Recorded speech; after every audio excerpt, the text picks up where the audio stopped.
नहीं, किसी भी एक कंट्री के स्टेबिलिटी के लिए उसका डिफेंस स्ट्रांग होना बहुत ज़्यादा ज़रूरी होता है। मैं एक सिंपल सा आपको एग्जांपल दूंगा। जैसे इंडिया के अगर चारों तरफ आप देखेंगे तो इंडिया के चारों तरफ जो भी कंट्रीज हैं सब में कुछ ना कुछ इश्यूज चलते रहते हैं, राइट। उनके इश्यूज हमको इम्पैक्ट ना करें इसके लिए हमारा डिफेंस स्ट्रांग होना बहुत ज़रूरी है।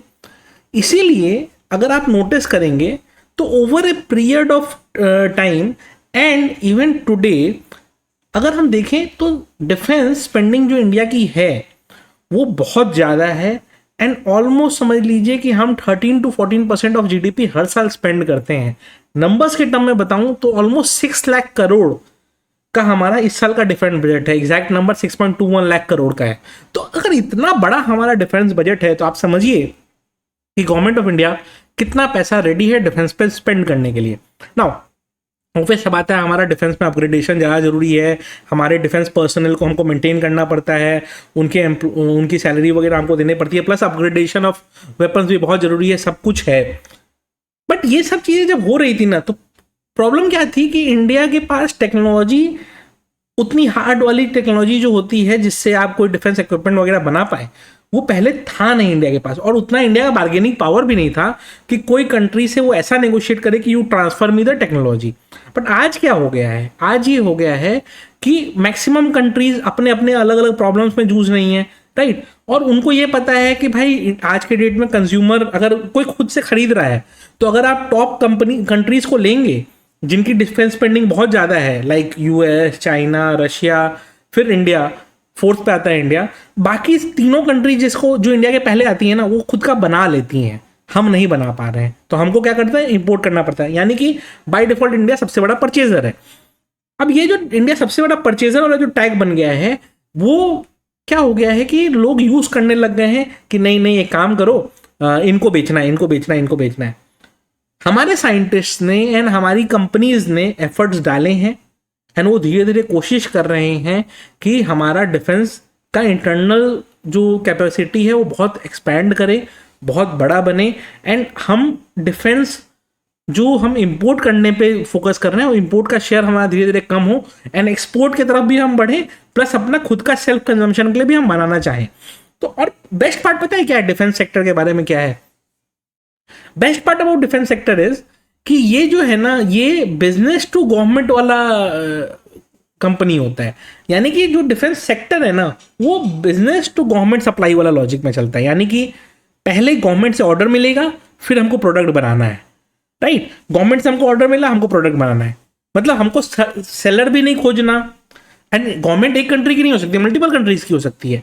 बट बेस्ट पार्ट क्या है, हमको ऑर्डर मिलेगा वो हमको बनाना है। यानी कि हमको मेरा वेस्टेज ऑफ रॉ मटेरियल का नहीं सोचना है, मेरे को बायर नहीं सर्च करना है, प्लस मेरे को सेल प्राइस पहले से पता है।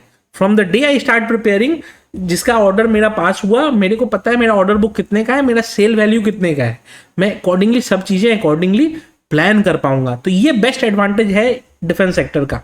नाउ डिफेंस सेक्टर की जगह अगर हम बात करें ना तो सिंपल सा ये ध्यान रखिएगा कि ये सेक्टर आगे चल के और ग्रो करने वाला है। एंड अगर आप देखेंगे तो करेंटली गवर्नमेंट ऑफ इंडिया का आपका डिफेंस का प्रोडक्शन का टारगेट ऑलमोस्ट 3 लाख करोड़ का है, करंट लेवल से 3x समझ लीजिए आप।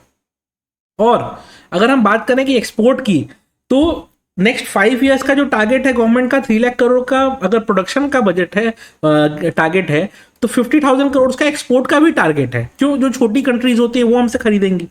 हम बड़ी कंपनी से जैसे खरीदते हैं, जैसे हमने फ्रांस का राफेल लिया या हम रशिया से सुकोई लेते रहते हैं, राइट।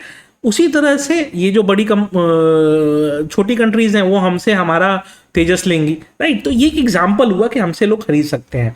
एंड बजट एलोकेशन तो आप देख ही रहे हैं, प्लस हर साल budget allocation in terms of number increase होते जा रहा है। एंड वैल्यू ऑफ प्रोडक्शन भी जो है ना हमारी डिफेंस कंपनीज का दिन पर दिन इंक्रीज करते जा रहा है। तो काफ़ी लोग पूछते रहते हैं कि सर एक सेक्टर बताओ जो लॉन्ग टर्म ग्रोथ देगा। तो पॉइंट ये है कि स्पेसिफिकली कहना कि लॉन्ग टर्म ग्रोथ कौन सी सेक्टर देगा कोई नहीं कह सकता। लेकिन अगर आपको ये मालूम है कि लास्ट ईयर 5.8 लाख करोड़ का खर्चा हुआ था इस सेक्टर में, अब 6.2 लाख करोड़ का खर्चा है, प्लस हम खुद से इनबिल्ड करने की सोच रहे हैं, हम हर चीज सोच रहे हैं कि मेक इन इंडिया करें, इतना सब कुछ हम सोच रहे हैं, तो ये सेक्टर क्यों नहीं चलेगा?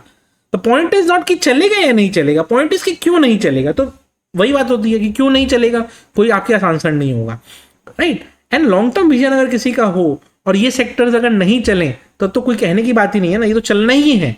क्यों नहीं चलेगा? क्योंकि गवर्नमेंट स्पेंडिंग इतनी होनी है, प्लस हमको सेल्फ रिलायंट बनना है। कब तक हम खरीदते रहेंगे बाहर से, राइट। और उसमें भी कोई अपना बेस्ट टेक्नोलॉजी तो हमको बेचता नहीं है, लोग एक लेवल डाउन वाला ही टेक्नोलॉजी हमको बेचेंगे, इससे बढ़िया हम खुद का बना लें। पहले हमारे पास कैपेसिटी कम थी, हमारे पास एक्सपर्टाइज कम था, बट अब ओवरऑल सब चीज़ें धीरे धीरे धीरे धीरे सैनिटी में आते जा रही हैं and India is competing at par with everyone for everything. तो क्यों नहीं हम डिफेंस मैन्युफैक्चरिंग में भी कम्पीट करें? हमारे पास क्या चीज़ की कमी नहीं है, जितने इक्विपमेंट लगता है सारे ही हमारे पास होते हैं, तो हमको क्या चीज़ की कमी है, राइट। कुछ रहा भी तो वो कंपोनेंट इंपोर्ट करेंगे, क्यों ही पूरा प्रोडक्ट इंपोर्ट करें, राइट। एंड एक चीज और ग्लोबली कैसे बढ़ने वाला है डिफेंस का वो स्पेंडिंग, वो भी अगर आप सोचेंगे तो दुनिया में नंबर ऑफ कॉन्फ्लिक्ट्स दिन पर दिन बढ़ते जा रहे हैं। कभी छोटी कंट्री में कहीं फाइट हो रहा है, कभी कहीं फाइट हो रहा है, कोई ना कोई कंट्री में फाइट हो रहा है। इतनी सारी कंट्रीज में अगर फाइट वगैरह हो रहा है एंड इक्विपमेंट्स का डिमांड बढ़ने वाला है, तो हमारे भी जो एक्सपोर्टर्स हैं, जो तेजस बना रहे हैं, अग्नि मिसाइल्स बना रहे हैं, उनको क्यों नहीं फायदा होगा, राइट। तो ओवरऑल ये सारी कंपनीज को ना फायदा होने ही वाला है इन फ्यूचर, एंड इसीलिए ये सेक्टर जो है ना बहुत अच्छा रहने वाला है। प्लस क्या है कि अभी गवर्नमेंट की काफ़ी सारी पॉलिसीज आई हैं जिसमें काफ़ी सारी चीज़ों पे ना उन्होंने एम्बार्गो लगाया है कि आप बाहर से मत मंगाओ, यहीं पे प्रोड्यूस करो। तो उससे भी बहुत बेनिफिट पास ऑन होने वाला है।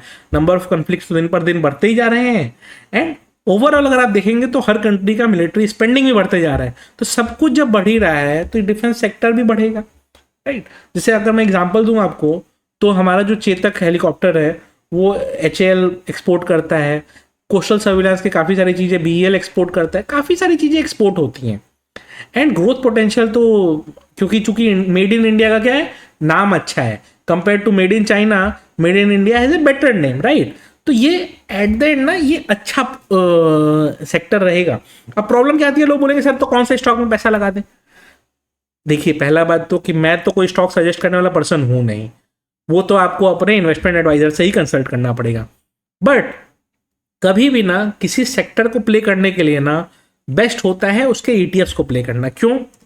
क्योंकि देखिए एक सेक्टर में 10 स्टॉक है मान लीजिए, हाँ आपने सोचा ये स्टॉक अच्छा करेगा, मान लीजिए वो नहीं करेगा अच्छा, तो बट उस ETF में 10 के 10 स्टॉक है, हो सकता है वो एक ना कर रहा हो अच्छा, बाकी 9 अच्छा कर रहे हो, तो ETF उसके हिसाब से रिटर्न देगा।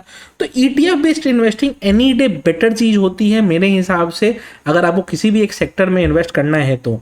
एंड बेस्ट पार्ट क्या है ना कि अगर आप ETF से इन्वेस्ट करना चाहते हैं तो ग्रो ने अभी एक ETF लॉन्च किया है, और बेस्ट पार्ट क्या है कि वो अभी NFO पीरियड में ही है, तो 4th तक उसका NFO चल रहा है, यानी कि बस अब खत्म ही होने वाला है। तो NFO पीरियड में जब आप इन्वेस्ट करते हैं तो आपको 10 रुपीज़ की NAV मिलता है, जो कि फिर क्या है कि धीरे धीरे जैसे जैसे सेक्टर ग्रो करते रहेगा वो भी ग्रो करते रहेगा।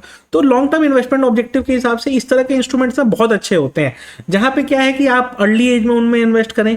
एंड प्लस क्या है, फंड मैनेजर का भी कोशिश रहेगा कि अच्छा से अच्छा रिटर्न हम दे पाए अपने इन्वेस्टर्स को, तो वो कोशिश वो लोग उस तरीके से करते हैं। Now what is special about this particular ETF जो ग्रो ने लॉन्च किया है?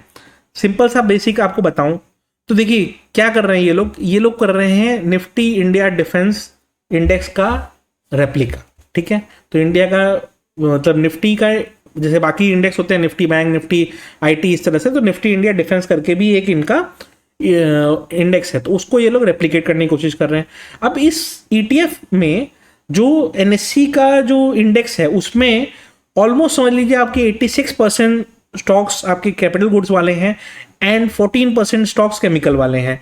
एंड सिर्फ PSU कंपनीज ही नहीं है इसमें, PSU कंपनीज ही सिर्फ नहीं है, रेदर 67% ही PSU कंपनीज हैं एंड प्राइवेट कंपनीज 33% है, तो दोनों में इक्वल स्प्लिट है।